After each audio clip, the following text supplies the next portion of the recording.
شیطان فجر کے وقت میں کہے گا کہ سو جاؤ، تو یہ پتھر اس کو مارنا ہے، تو پتھر اس کو مارنا ہے۔ جب راستے میں جائے گا نا تو شیطان کہے گا کہ آپ اس پہ تجربہ کریں، اچانک آپ کی آنکھ کھوٹے گی اور بد نظری ہو جائے گی، یہ شیطان ہے۔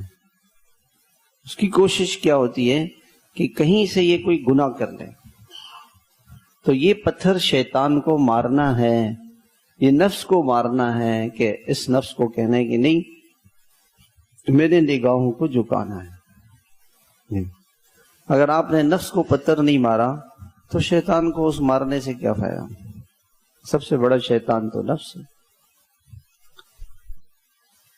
ہاتھ گناہ کرنے کو چاہتا ہے، دل گناہ کرنے کو چاہتا ہے، حرام کھانے کو دل چاہتا ہے کہ میں حرام کھا لوں۔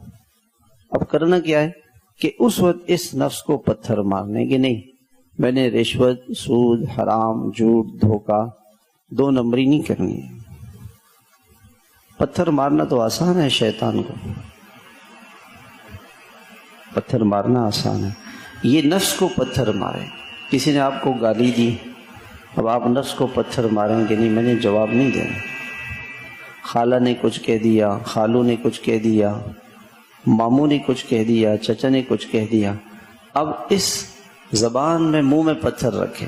وہ جو پتھر آپ نے شیطان کو مارا ہے نا، وہ پتھر منہ میں رکھ کے جواب نہ دے، اف نہ کہے، سی لے، اپنے ہونٹ سی لے۔